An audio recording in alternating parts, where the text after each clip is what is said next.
Good evening, Facebook Live, YouTube Live. Simone Matthew here, Push Pass Nation.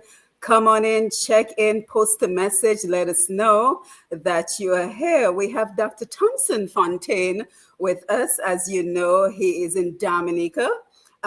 He was arrested at the airport. You know the story already, but he has had quite an incredible schedule since Tuesday, since being released on Monday evening, and finally having a chance to just catch some fresh air since Tuesday. So he has had quite a hectic schedule, but he has made some time to stop by to connect with us. The Dominican in Dominica have just been embracing him. So he has made some time. So we can embrace him virtually. Those of us who are in the diaspora can connect with him. Those of us who are in Dominica who haven't had a chance to say something personal to him can connect with him as well. So we're truly grateful that he's made some time to be with us here this evening. So come on in, check in, share the live, let everyone know that we are here. We see Sandra Norris. Sandra, you're always number one. Thank you so much for your support.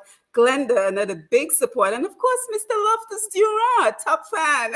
Thank you for being here. Don't forget to share the live. Let everyone know that we are here. Wow, all the top fans are coming in early. Omar, I see you. Thank you for being here. So go ahead and share the live. Let everyone know that we are live both on Facebook as well as on YouTube at Push Past 10. So everyone is asking me for the YouTube channel if they're not on Facebook. And again, it is Push Past 10. So let us go ahead and invite Dr. Thomson into the conversation as he says good evening and welcome to Push Past 10, Dr. Fontaine.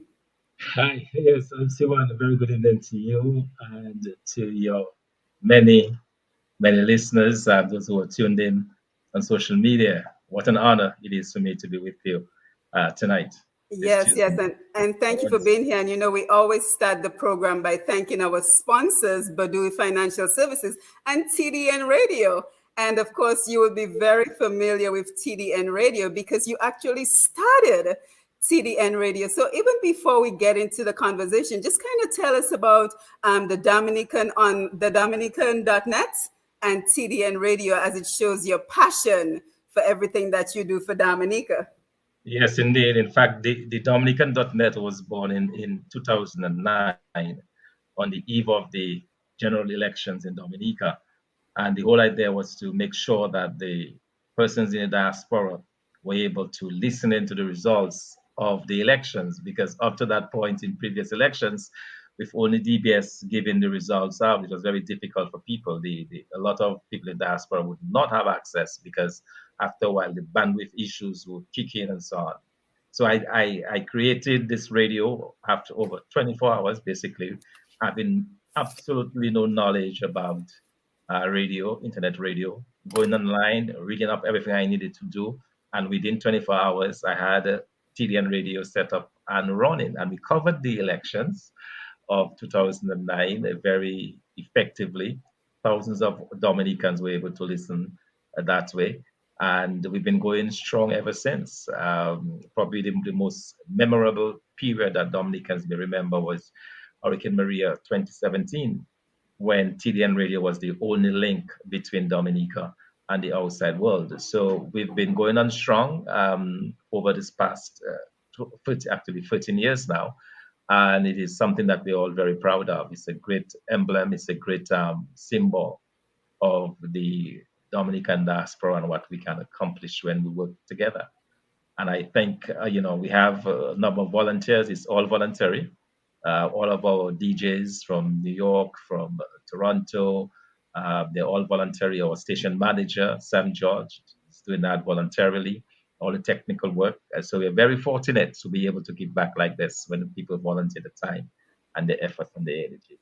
Yeah, and it just shows how long your commitment to Dominica has extended. As a matter of fact, it goes back even further than that, because as you know, this year, 2022, marks 30 years since we know each other. Imagine that, Thomson, 30 years since we first met at Call, now the Dominican State College. Can you imagine it's 30 years? It's been 30 years, just Yes. incredible. Yeah, and even before that, I was a teacher at the academy, high school. I'm a teenage high school teacher. Right. When I started teaching at the academy, I was about 16, 17 years old. Mm-hmm. And it's really amazing when you think of over all of those years and just contributing. I taught econ. I think I taught you econ Yes, you did. at thing. And I remember that very first year. I think you were part of my first year, but I remember that nobody in Dominica had ever gotten an A at A levels, except there was one person, sorry, one gentleman who had done so previously. And my first year of teaching, I got 4 A's at the A level, and that I think I have a record there. If you look at the records of passes in economics, you have this huge blip there during my period. I think from 19, I started in 19. What was it? Well, it's so long now. 88 to 93, about 5 years or so. I did teaching economics and statistics at to the math students at sixth form. So yeah, it's been quite a journey. 30 Yeah, years. well, And thank you for your. you don't look like a day past 30, Well, Simon, you neither know? do you. It's that good Dominica water we grew up on. But Yeah, thank I you for your know. service to your country. And I know I saw you last night in Grand for boogieing down, enjoying yourself. So just tell us, how does it feel to be home? I just got back from the sea, and it's something from taking a sea bath. And this morning I was in town. I had some coconut water. Um, there is something about Dominica that makes you feel good on the inside when you Hmm. are literally on the ground. It is hard to describe. It is not the same feeling you get when you're anywhere else in the world. I mean, I've been to beautiful countries. I've been to, you know, counting probably close to 65 different countries in the world. But being back in Dominica and being on Dominican soil has this special kind of feel. It's hard to describe, but it's just you feel happy, you feel content, you feel, that's where, is happening, Oh, yeah. the fresh air. I remember you talked about last night. I mean, that air up there, man, that nice constant breeze, Yeah. constant soothing breeze. And I think all the times when I have to turn on the air conditioner or turn on, fan because it's so hot and you're out there and it's just beautiful and you can see the stars and you can see the trees Oh, and yeah. you become at one with nature. It's an indescribable feeling, but it's a powerful thing. And I think Right.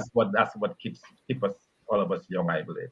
And we Absolutely, learn that is also. young at heart. And Yeah. speaking of service to country, and I went ahead and I pinned the link to your book, The Maroons of Dominica, in the comment section, because I think you have to admit that in those difficult hours that you spent in the cell, did you experience feeling the ancestors were with you? Just kind of tell us really what was going through your mind. That is really what I want to know. How did you keep yourself sane? What was going through your mind? Did you feel the spirit of the ancestors holding you?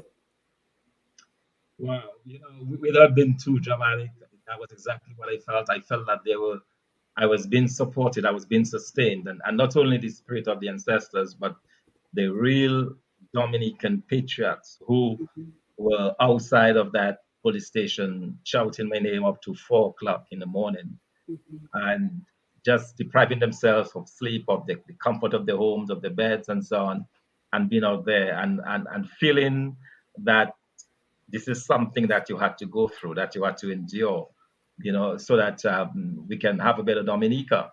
But it must have been, and one of the thoughts that came from my mind, especially as I've chronicled the history of the Maroons, what they suffered, the inhumanity, the indignities that they suffered, the lashings, the beatings, deprivations, all because they wanted to be free.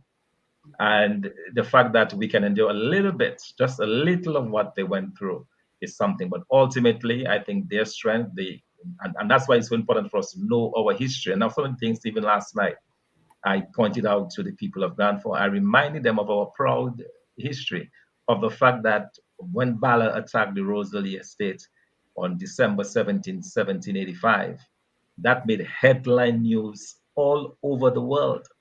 There are newspaper headline reports from Philadelphia, from North Carolina, from New York, from London, from Ireland, from Scotland, all over the place when that attack happened and it came out of Granford. So there is something about the ancestors that we need to know. And Simon, if you allow me to put in a quick plug there, Yes. um, the launching of the book, The Maroons of Dominica, is going to take place next week, Wednesday. And that will happen at the Public Service Union Center on Valley Road at 6:30. It's open to the public. Everyone who is able to is invited to attend. And we're going to have a great discussion about our ancestors. And I have something very interesting to share with you, Thompson. And I'm happy we are touching on the book because I truly believe in the strength of my ancestors. I feel them with me every day, and I feel them carrying me through all sorts of difficult situations that I've experienced. But do you know, and you may not have realized this, but the day that you were released from the cell was the anniversary of the book launch that we did on Facebook. April Incredible. I 25th, was completely 2021. unaware of this. Oh my goodness. This is unbelievable. This Now, is wow, wow, unbelievable. wow. Yep. Yeah, I yeah. thought that was so That says powerful that that says the something. exactly 1 year later, here you were pretty much acknowledging the spirits of the ancestors because a year before, at the exact same time, we were doing the book launch of the Maroons of Dominica. Yeah, that is interesting because when I think even in terms of the way I arrived in Dominica and the very unusual circumstances by which I had delays in my flights, which I don't normally Yes. have, I mean, in the first instance, for example, the first leg of my flight coming from Tanzania to Doha and Doha to New York, I actually had a situation where I got 2 days before I got information that the flight, the entire schedule for the year had changed. And they were going to change that exact same day that I was due to travel. They would no longer have that particular schedule. Wow.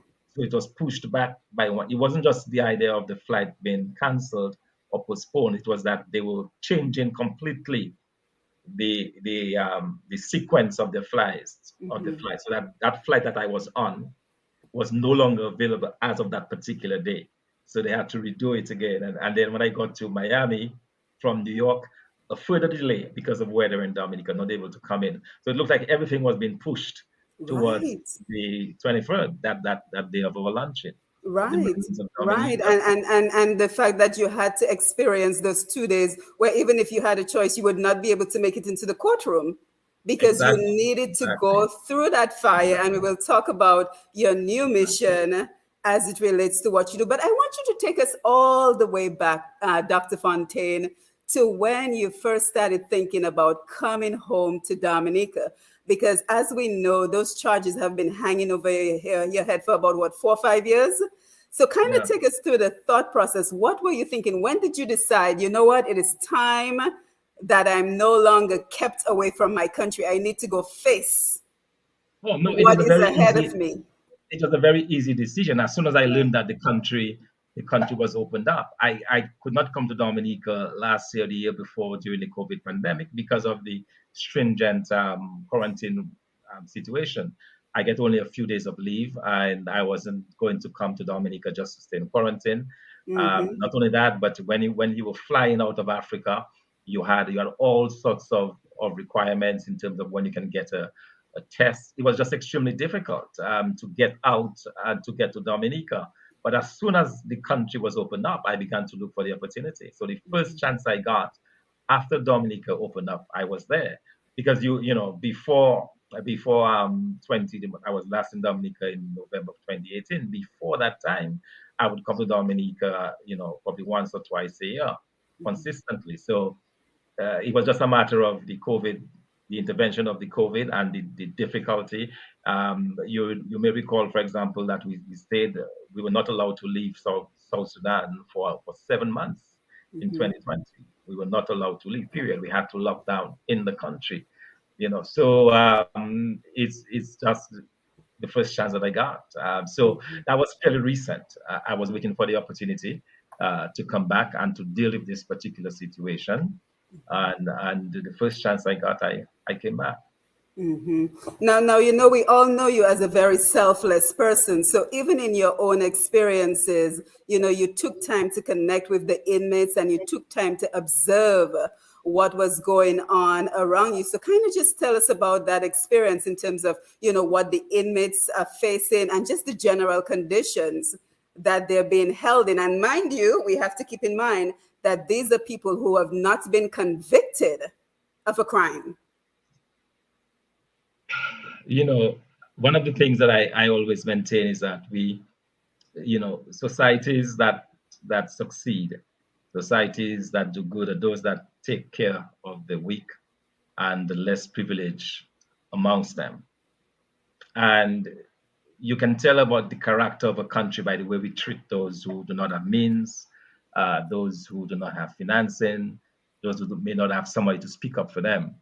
And when I was confined at the cells, and I began to talk to the young men, find out their names, their stories, what they were about, and so on. One of the things that struck me is that these young men came from overwhelmingly poor families. In at least 4 or 5 cases, they had no lawyers, they had no representation.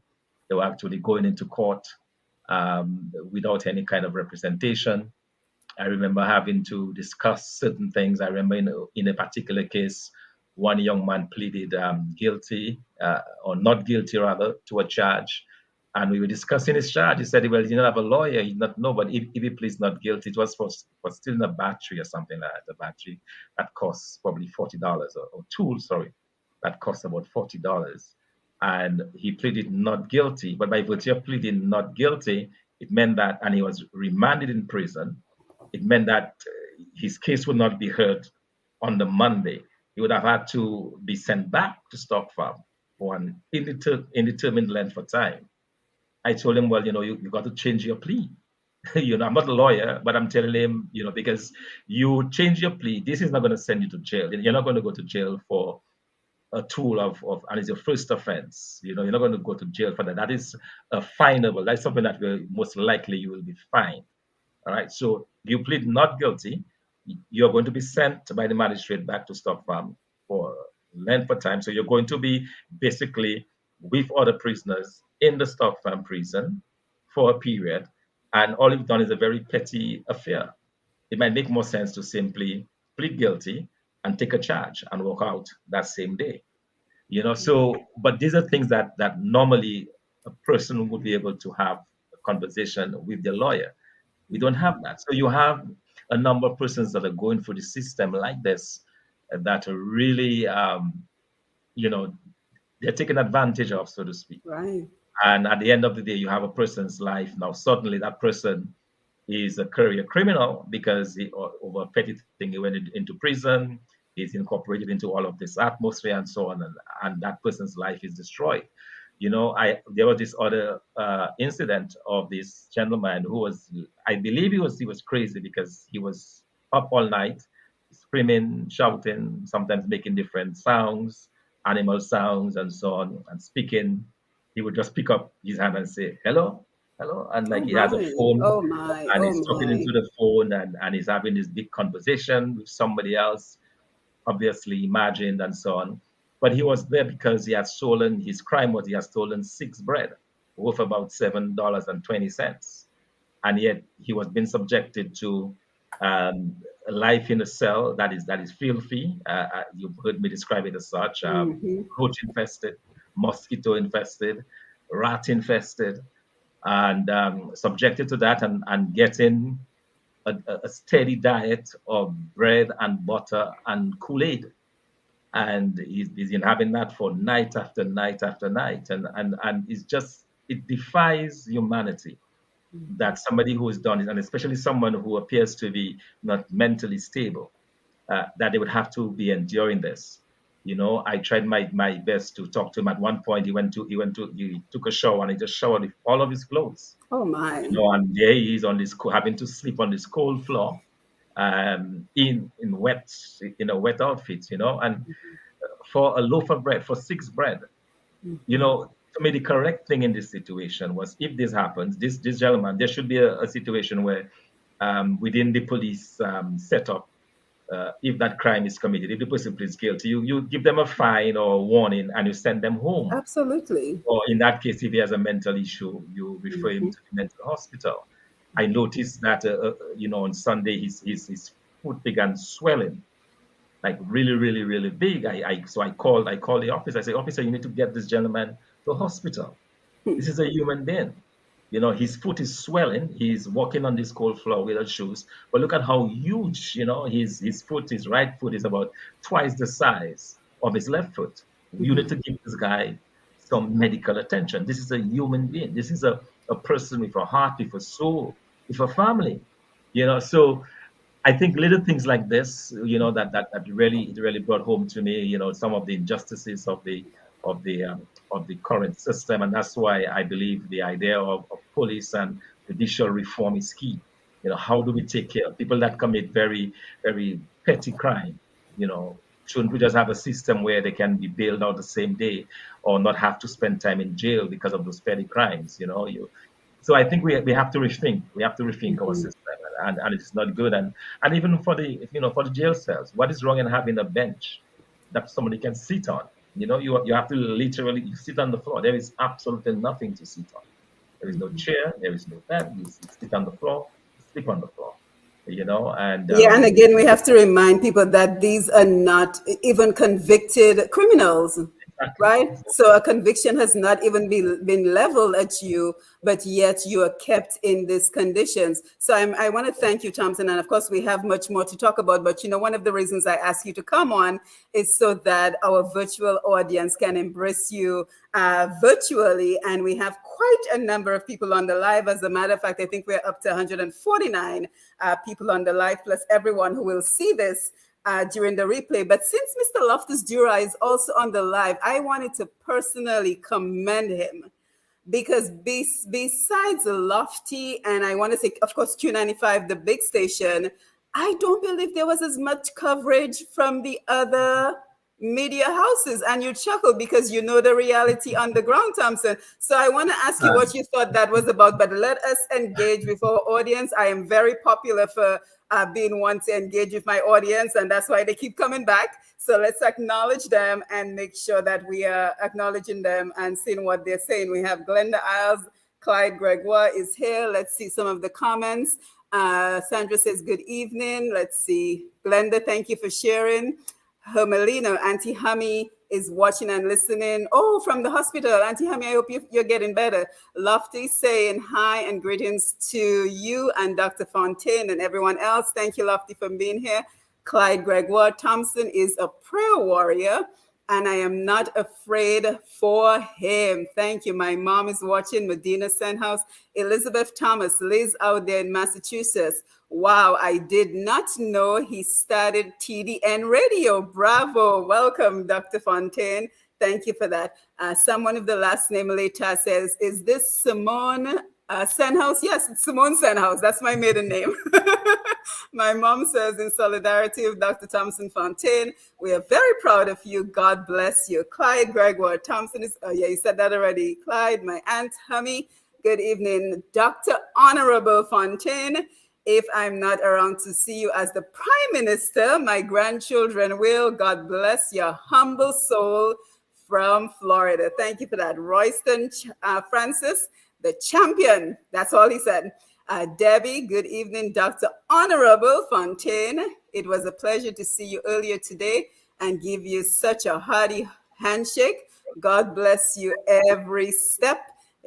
Jean, good evening. Dave Bertrand, good evening. Dr. Matthew, Dr. Fontaine, and the listening public. Thaddeus James, always great to see you. He says, bless.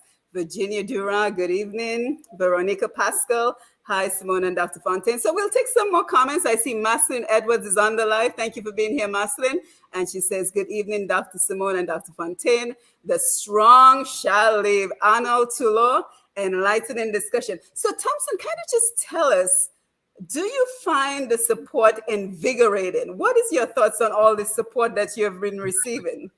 Wow, I talked about the tremendous amount of what I felt that night, and on the first night, Saturday night, when I left the the jail cell at around, could have been around 10:30, and it was pouring rain, pouring, serious rain. And as the vehicle pulled out outside into the road, I saw these people, you know, these supporters in the rain, under the umbrellas, 10:30 at night, cold, rainy night, in support. And that's the only time I think in all of this that I came close to breaking down when I saw Mm. this. I could see them, and they could have gone home because they were not seeing me. They did not know I was coming out. It was raining. They had every reason not to be there, yet they remained. And that told me something about the character of our Dominican people. And that in itself was able to sustain me. And it just continued, into Sunday night. As I said, I could hear those chants up to 4:30 in the morning as I battled with the mosquitoes and the roaches, um, to hear the people out there in support, was just incredible. And today, I was able to talk to some people in the park after the walk, and just the tremendous amount of support, going through town and stopping to talk to people on the street. And so it is beyond wonderful. It is beyond invigorating. It is beyond strengthening. That has meant the difference, I believe, for me personally. The support that I have received, not marking not only from those in Dominica, but just the countless support on social media that I have received. Persons I have not heard from in years. Right before, just as I was getting into town this afternoon, I received a call, from a friend of mine that I had not heard in a long, long time, wanting to just pray with me.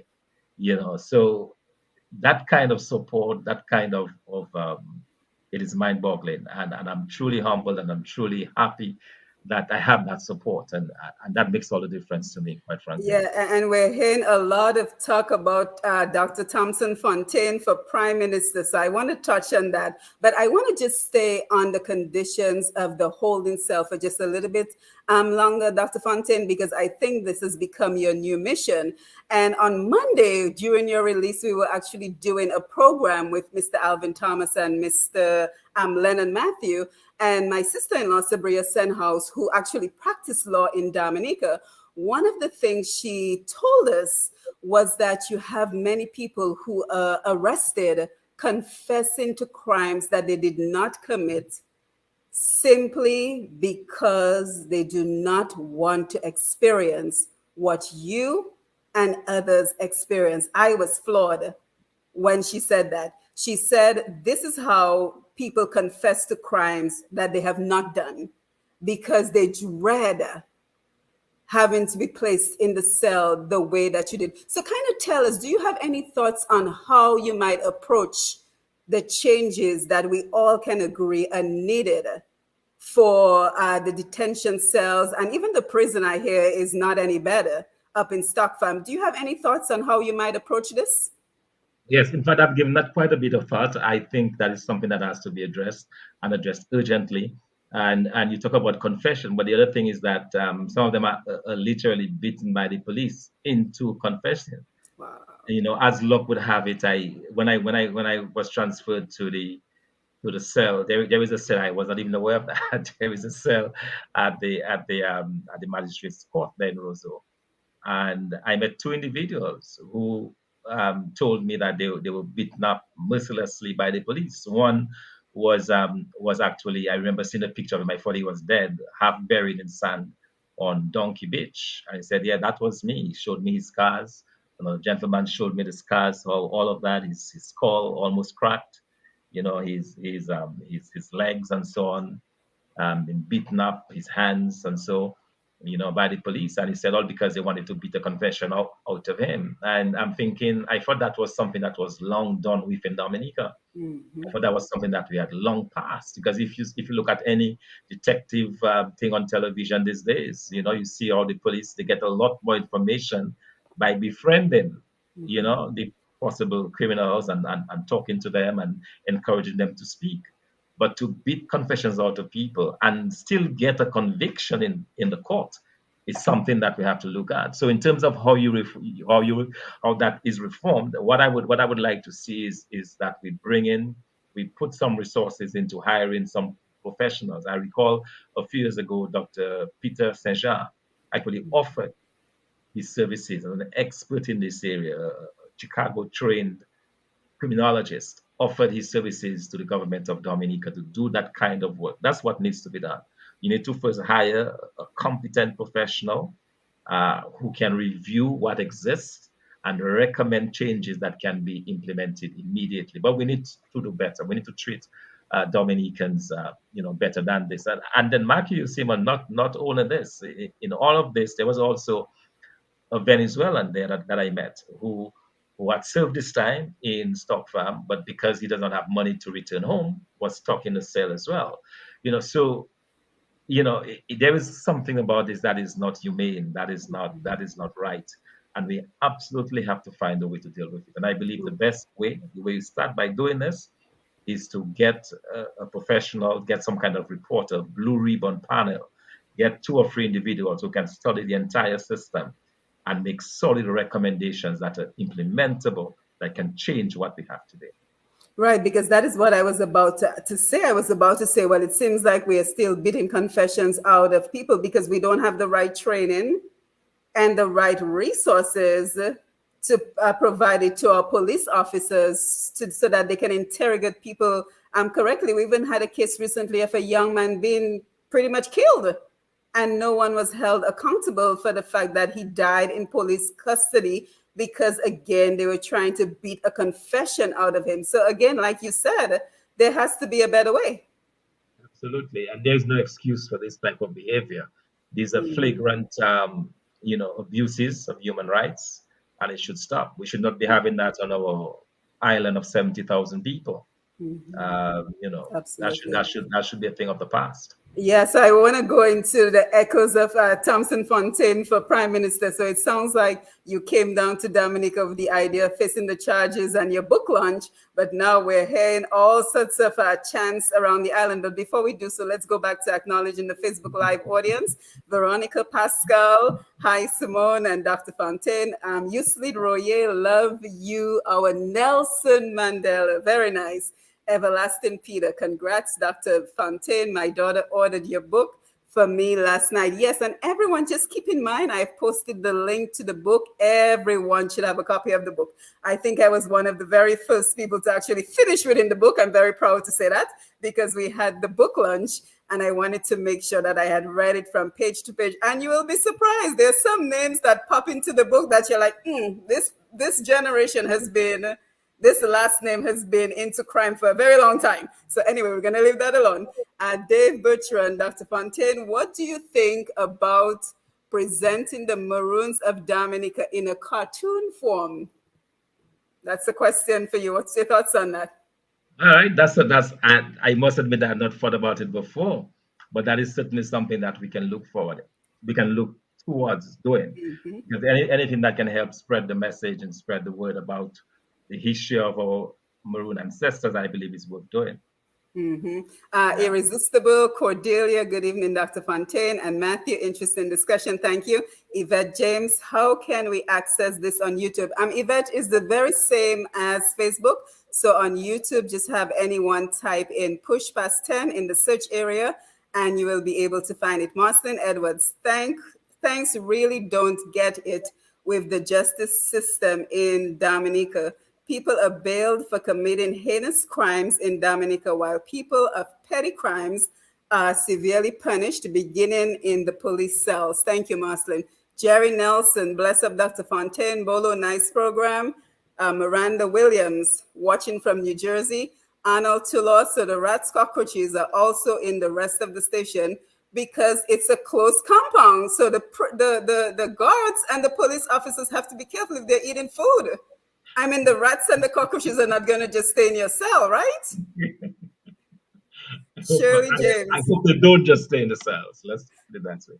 Right. Shirley James, always refreshing here in Thompson. Last name Dashin. I need a copy of this book autographed. I'm sure you'll be doing so while you're in Dominica, Dr. Fontaine. Owen Prosper. Hello, good evening. I'm Lux, and I'll have you share the information about the book launch again. Cheryl Rowe, great to see you. Emma Danielle, the administration has rejected police reform from qualified criminologist Dr. Peter Sejean. They ignore our excellent human resource capital. What a shame. Yvette, what was the original charge for the arrest of Dr. Thompson?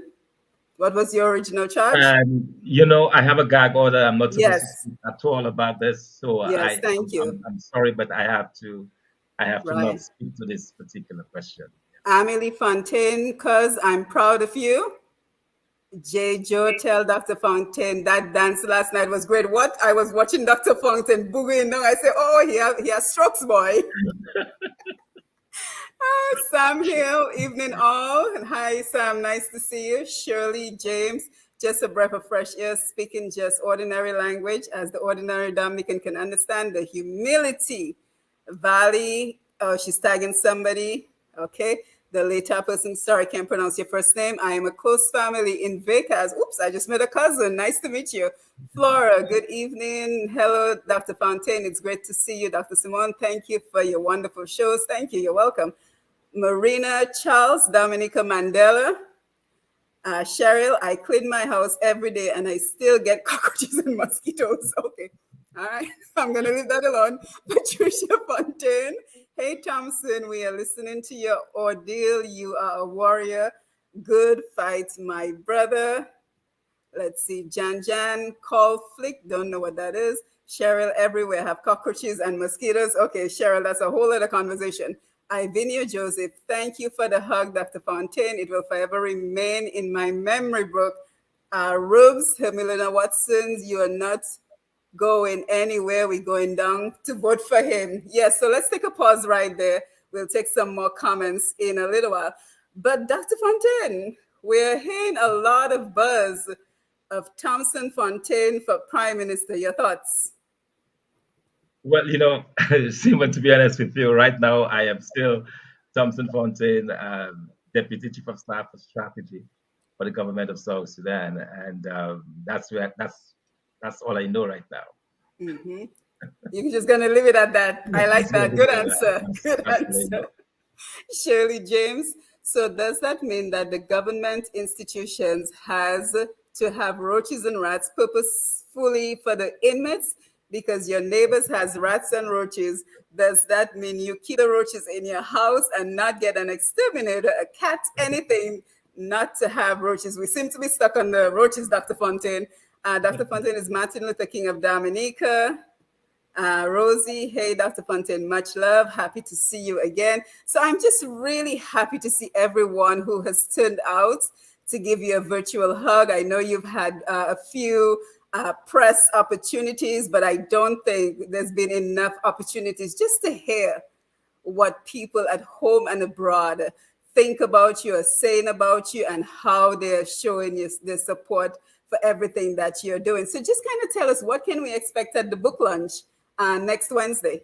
Yeah, I think what we want to do at the book launch is to establish the true historic importance of the Maroons of Dominica, because I think very few Dominicans realize that it was the Maroons of Dominica and not the Maroons of Jamaica that had the most profound impact on the emancipation question. I will tell you that when the emancipation debate started to abolish slavery, it was the examples from Dominica that we used.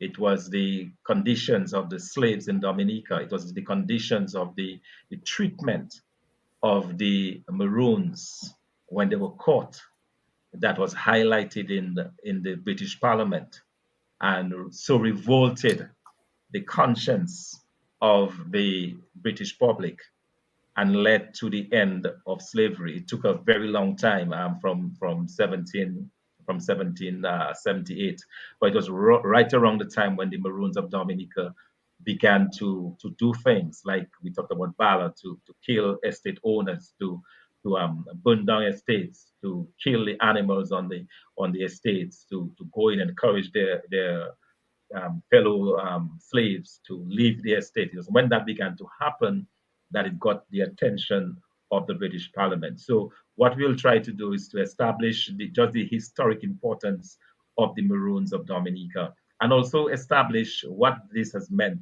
throughout the years, how Dominica, in a way, it has emerged out of history, has been a bit different from the rest of the other countries, simply or on account, or largely on account of the way our Maroon ancestors behave. It was not the same in St. Lucia.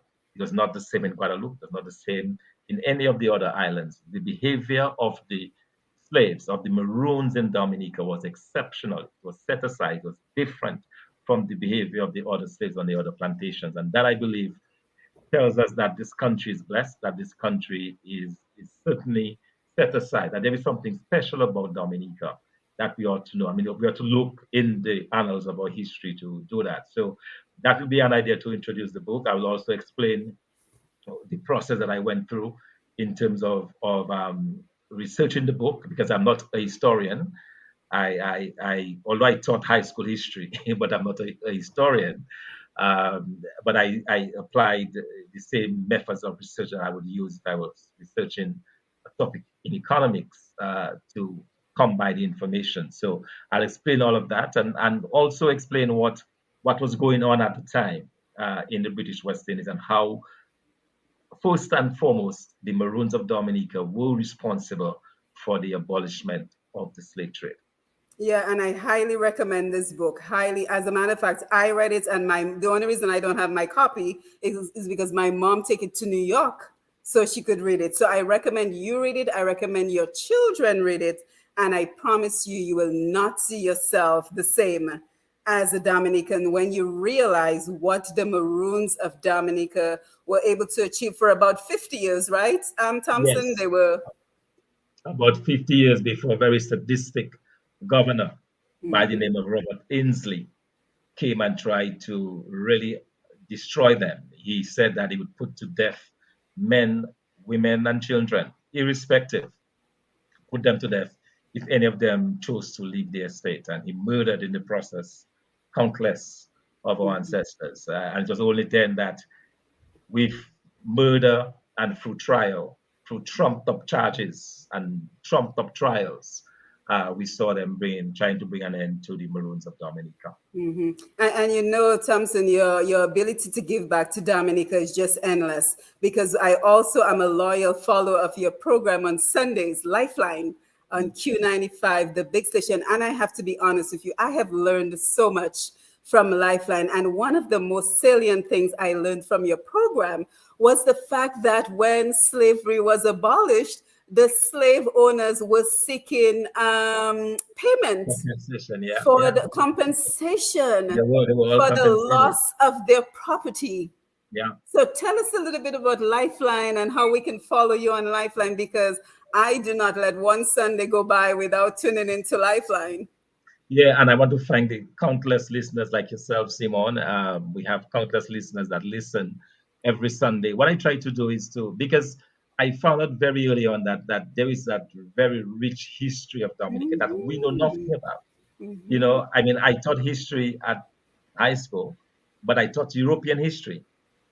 I taught the history of Rasputin and the Tsars, Tsar Nicholas and the Russian Tsars and so on. I did not teach students of Dominica the history of Bala, or the history of the slave plantations in Dominica. No, none of that was taught. I did not teach my students about what happened. I remember one time I moved off script and I got the book by C.L.R. James. It was not part of the curriculum, but because of my personal interest and the descriptions that C.L.R. James had, I was able to somehow incorporate some of the history that he talked about in terms of the treatment of the slaves, incorporate that into my history lessons. But for the most part, we don't learn, we are not taught about this. And the fact that when we had this emancipation process, that they actually got compensated is quite incredible.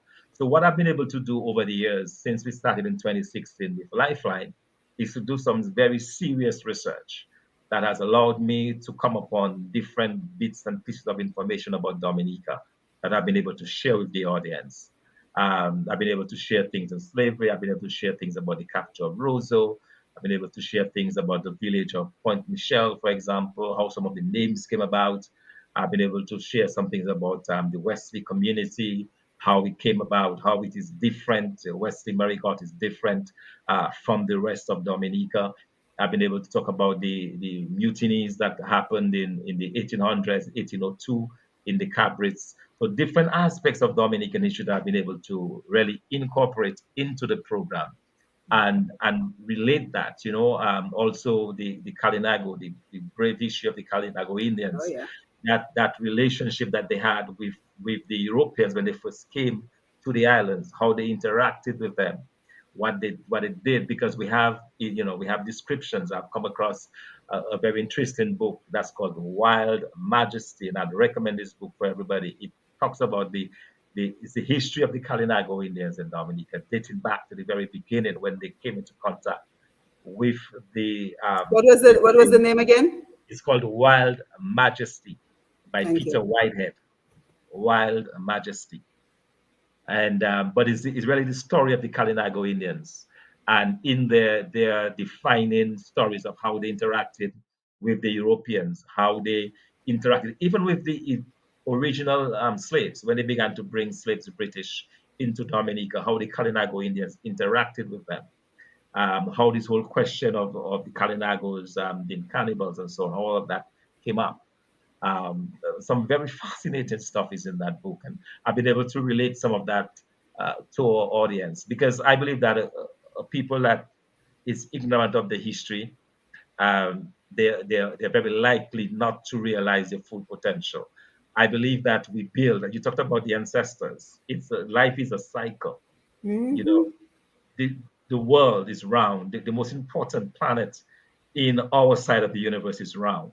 There is something about this roundness. It is not square. It is not in triangular form. It is round, and there's a reason for this, because everything goes around, and what goes around comes around eventually.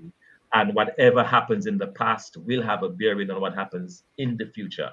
Everything is related that way in the universe, and so I believe that knowing our history, understanding our history makes us better people. The fact that I understand the sacrifice that the Kalinagos undertook, the sacrifice that the Negmao went through, the fact that I understand that firmly in my mind, the fact that they were prepared to die rather than be slaves, the fact that they gave their lives up, the fact that they selflessly gave their lives to put an end to the system of slavery now gives me the strength to do whatever sacrifice it will take to maintain the integrity of my country. So that's where we can make those links. When we understand what has gone on before us, and once we understand that, then that helps us to understand our own place in our own time and how we can contribute better going forward. Oh, absolutely. Very well said. So, as we get ready to wind down, I just have one more question for you. What's next for you? But before you answer, let's make sure we take some more of our virtual hugs for Dr. Thomson Fontaine tonight. So, I want to thank everyone who's joining us on Facebook and YouTube Live at Push Past 10.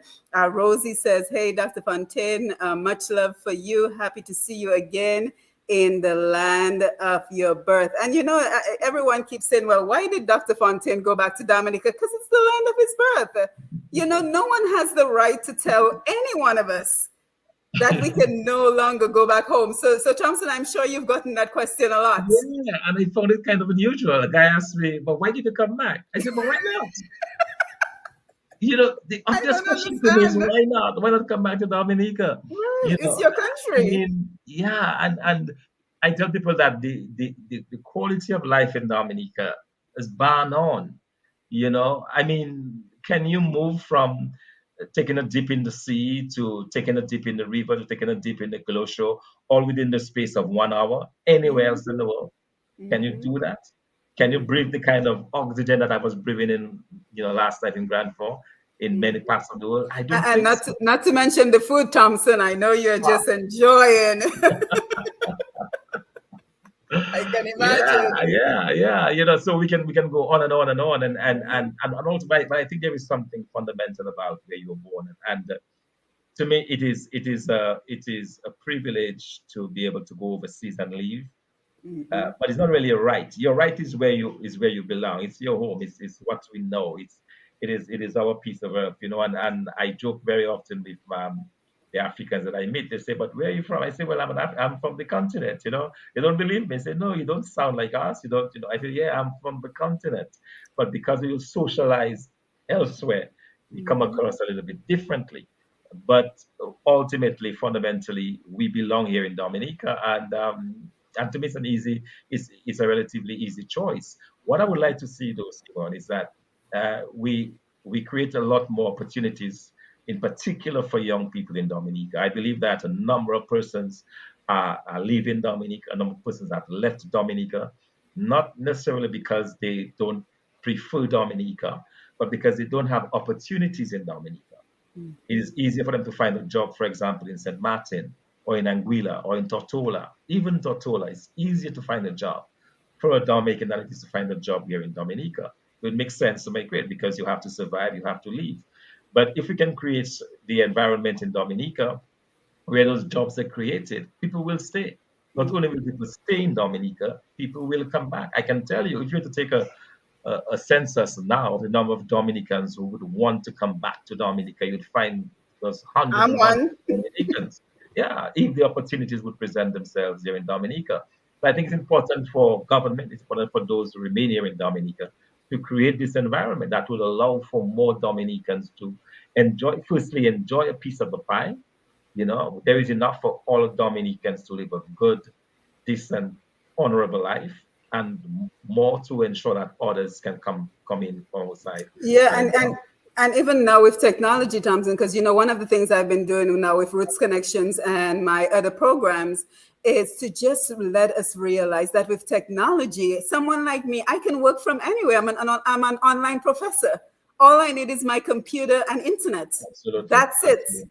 So someone like me would be willing to go back to Dominica, but when you look at the conditions, the unreliable internet, the unreliable electricity, the unreliable water, those are things that play in your mind. The opportunities for my young 10-year-old daughter, those are the things that play in my mind in terms of, well, can I really up my life here in Atlanta and move back to Dominica? Yeah, and that's where having a good government comes in. Yeah, That's where having a government that is able to put in place this basic infrastructure yeah. comes in. A government that is concerned enough and cares enough about the people of Dominica to make sure that there is steady internet communication, Yeah. that there is steady electricity, that those infrastructures are built. Healthcare is a big one. My That's mom is, another one. in her Healthcare. 70s. I have to think about that. Absolutely. But that's where that's the role of government. The role of government is to do those things. The Hmm. role of government is not necessarily to build an apartment to put somebody into.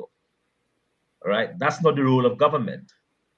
The role of government is to build exactly what you say, Simon. Because if they build those things, the private sector will step in, individuals will be working, they will have jobs, good paying jobs, so that they can actually build their own apartments. And not only can they Hmm. build their own apartments, they can expand their apartments. The last night I was talking to the people in Grand Fund when I was trying to impress upon them the importance for them to have ownership of those apartments. I say it's great, these apartments are great, but the fact of the matter is you do not own it. Tomorrow, if something happens to you, or if you decide to change your party, or you decide to do something else, you could find yourself out. If you die, there's no guarantee it will go on to your child or to your family. You need to get ownership of it. And some people were saying that they don't need the ownership. But I believe it's because they don't understand how critical that is. And If you have Thompson, we've actually seen examples of that because I've heard a story where someone who was in the apartment died and they kicked the brother out. Exactly, you see, because they don't have ownership. So the idea that you need to have that piece of paper, the idea that at some point, if you want to change, probably change the wooden facade and put brick Mhm. because it's better for the hurricane. You cannot do any of that. You cannot And you can't change. get You cannot do any insurance of on it that. neither because it's not Right? yours. And It's not I'm yours. a child of the Baptist housing scheme. So I'm a child of the Patrick John housing scheme in Baptist. And to this day, we still own our house, right? We can use it as collateral. So I think there's a lot And not that only that, Dominicans are not understanding. not only do you still own it, but you are able to transform it. Because as Yes, you gain more income, you can expand, you yes, can we probably did. build up, you We can probably did. build across, and make, probably build an extra piece to And it's rent. the pride of So, ownership, the pride of having the paper that said, this is exactly. mine. Exactly, exactly. So the fact that people believe that they have gone to heaven because they received a closed apartment, it's mind-boggling, because we've had government housing schemes where people have Mhm. not been able to improve on those housing schemes. They've earned, they've increased their wealth, they've increased, their income because of it. You cannot do that with those apartments. And people need to understand that. So, the role of government in Dominica is very muddied to the right now. That's one of the things I'm finding. People don't understand fully what government is supposed to do, how government is supposed to behave. So it is okay if a government decides that it can take your money and store it overseas. You don't even question it. Because, you know, no, that's wrong. The money belongs to the country. It should be within the treasury, managed by professionally trained public servants. That is how our system was set up. But we've destroyed all of that, sadly, and that I think is very, very regrettable. Right, right. So as we wind down, it seems like, additional missions are just coming your way each and every day. So what's next for you, Dr. Fontaine? Well, as I indicated earlier, I'm still very much the deputy chief of staff of strategy. We are working very hard on South Sudan. It's a struggle. We have a country with 63 separate tribes trying to unify around a common purpose. Have been pushing very, very hard for the constitution, for a new constitution, a constitution that will divulge power from the state. So there's a lot of work that remains to be done there in South Sudan to build the military, to have the return of refugees, and so on. So the focus really is on that at the moment.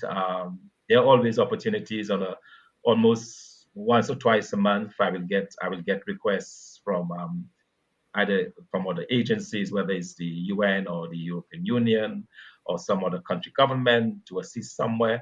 But for now, I just want to focus on South Sudan for the next few months at least and see what happens. Here we go from there.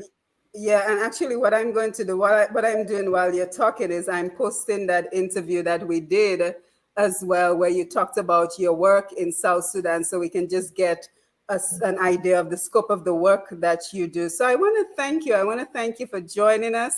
I want to thank you for your service to your country. Of course, we're praying for you. You're in Have our you hearts finished? Have and you our done already? mind. Have you Huh? done already? Have you done Yes, already? yes, it's an hour. The time goes by quickly. The time Wow. goes by quickly, but we As, will do as, it as you talk again. about time, as you talk about time going by, it's really a contrast, right? Because the longest 24 hours I had was in that police cell. Yes. When I thought it was after 7 in the night, because the fact is the cell is dark, so you don't know if it's night or day. When I thought it was after 7 p.m., when I asked the police officer his time, he told me it was after 11 in the morning, Wow.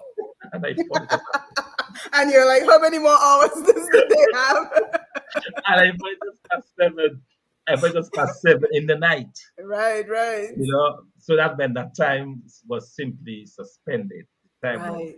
My ground. God, I can imagine. Yeah, But and now here it is, and always got, and I feel like we've been talking probably for 15 minutes. yes, absolutely. So let's take our final few comments and then we will wind down for the evening. Kima Seraphin, honorable man, please keep and maintain integrity. Shirley, I gotta order my book. Absolutely. You have to order your book, Elizabeth Douglas. So Dominican does not have exterminators. We're back on the cockroaches story, Thomson, Flora.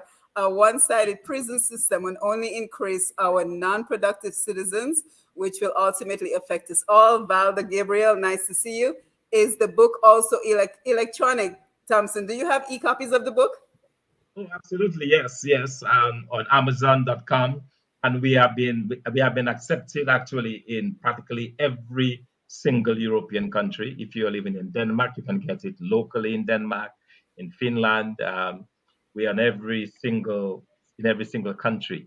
But you can ultimately get it through Amazon, both the soft version and the paperback. And very soon, within the next couple of weeks, we will have the hard copy version as well. Excellent. Eagle, my good evening. Marcin Edwards, I got my autographed copy of The Good Dr. Fontaine of the book, I guess. And you know, Thompson, I might be coming to Dominica. Hopefully, I can run into you so you can autograph my copy as well. So No, that that would would be be lovely. excellent. Absolutely, absolutely, Absolutely. absolutely. Shirley O. Thompson, I need an autograph copy. So lots of requests for autographed copies. Flora, the view should be motivation to overhaul the system so that each case is appropriate. Eagle, like I always say, one day London Bridge will come down. Alice Samuel, proud of you, my brother. Maslin Duck, we had the first luncheon of the Maroons in Dominica in the Dominican Diaspora Art Expo, where I got my Yes. autographed copy of the Maroons of Dominica. Nice. Darius, Dr. Fontaine, Dr. Thompson, nice hearing from you. Eartha, God bless Dr. Thompson Fontaine. The next Nelson Mandela. A lot of talk about Nelson Mandela. Thompson, do you think you deserve the comparison? I think it goes as far as spending a little time in prison, but other than that, the man I can't fit in the man's shoes. I mean, A that was humble man, a Dr. phenomenal, Fontaine. Don was a would be great to phenomenal human being, and I can only dream of being like Nelson Mandela. right. Don would be Yeah. great to do some presentations at the schools and colleges to encourage the youth to read up on the historical stories. Have you thought about that?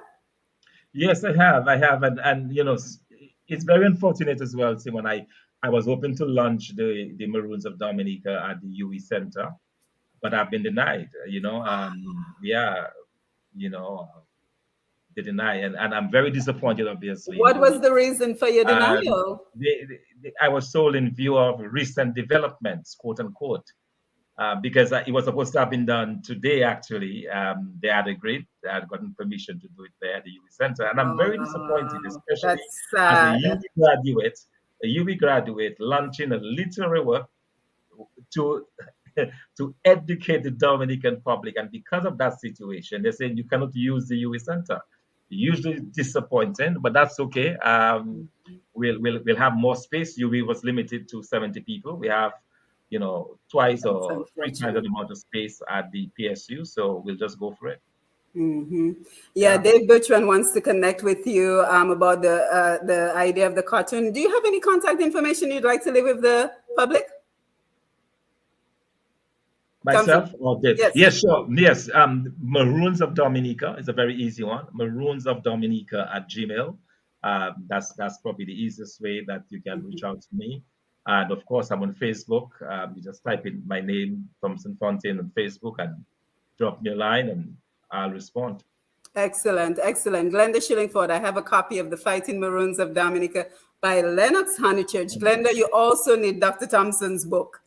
You also need that one, Yanni. Very true. I learned about Dominican history in school. So this book from Dr. Fontaine has taught me a lot, and I read it to my children too, as they are so intrigued by Dominica. Omar, Dr. Fontaine, do you think Dominican history, Creole, and the Constitution be incorporated into the Dominican education curriculum? Great Absolutely. question. Absolutely. Yes, without a doubt. Yes, yes, yes. Marilyn, thank God for what seems to me the emergence of Dr. Thomson Fontaine as Dominican's modern day Marcus Garvey, Dr. Martin Luther King, and Nelson Mandela. I am associated with the Southeast, so as so extremely proud of Thompson, remarkable humility.